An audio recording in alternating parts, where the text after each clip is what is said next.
Welcome to Women in the Know, where we discuss everything from politics and policy to relationships and marketing. We take the life experiences that we have had, we take the interviews that we have done, and the lessons we have learned to share with you so that we can all learn a little something and improve our lives. Today's topic is we talked to Dr. John Hayes of the Titus Center for Franchising, and he has been one of those people where things just seem to come to him and he takes those opportunities. So we discussed with him the year of yes, where he accepted a lot of opportunities he was not planning to do. So we wanted to kind of delve into that, Rebecca. I mean, what's your take on his?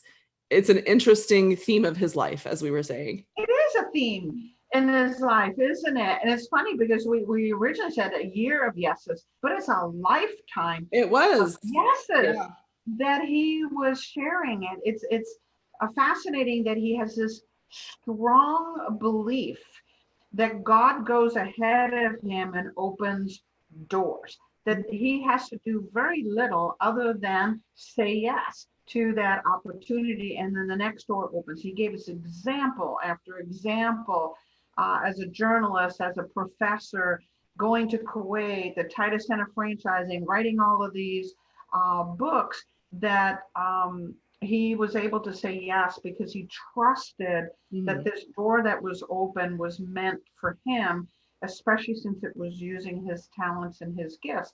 But I think what I find interesting is something that you had brought up and he had brought up, and that is that sometimes parents and teachers are kind of guiding us in a particular direction. And so oftentimes we say no or don't even see a door because of sort of being pushed a particular career or whatever it is. And John, as a professor himself, is saying, don't do that. Have an open mind to what might be possible in the direction for your lives. It's such a great lesson, especially for those of us who have young adult children. I have a daughter who thought she said when she was like 8 years old that she wanted to be a doctor, and she was committed. She committed to that idea for years, and then it became the expectation. And I think because I was the stepmother, I was a safe space to come say, what do you think about this? I mean, I'm always said I wanted to do this, but I don't want to let mom and dad down. The dad is my husband. Her mother is her mother, her biological mother. And I said, you don't have to be committed to a decision you made when you were 8. Easy for me to say because I came in later, right? I didn't know her at 8. And I felt very careful about not pushing in any direction, but I just said, look at what you're doing. What are your extracurriculars? What are the things that you're drawn to? And they were all to do with writing. And I said, do you find it interesting that those are the things you choose to fill your time with and the things you seem to be good at? And you're not going to volunteer at a hospital. You're not a candy striper. You're not a whatever, things you could do. And I said, I think that you might want to let that guide you.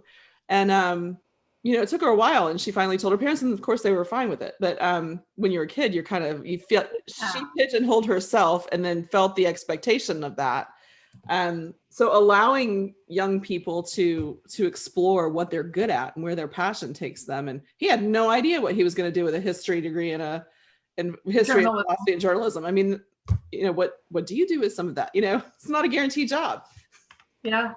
It's a fascinating story of how it went. And you're right. You kind of have to get in touch with some of those passions. We see it in franchising, where a successful corporate executive steps, to the plate of business ownership, thinks about it.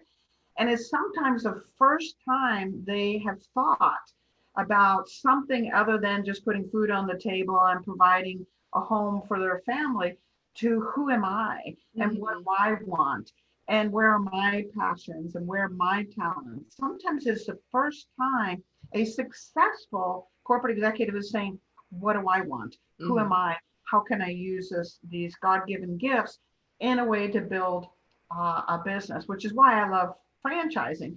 And for many, it's not until they're 50 years old. I mean, imagine if we could learn these things at 18 and 19 and 22, which is what John Hayes is doing at the Titus Center for Franchising, he's opening up some of those doors for future business owners, or at least someone thinking about being a franchisee or a franchise professional, to stop and think, like you said with your daughter, who are you? Mhm. What gives you joy? What gives you passion? What gives you, where are your What are you talents? good at? So, You know, yeah, sometimes kids yeah. don't know.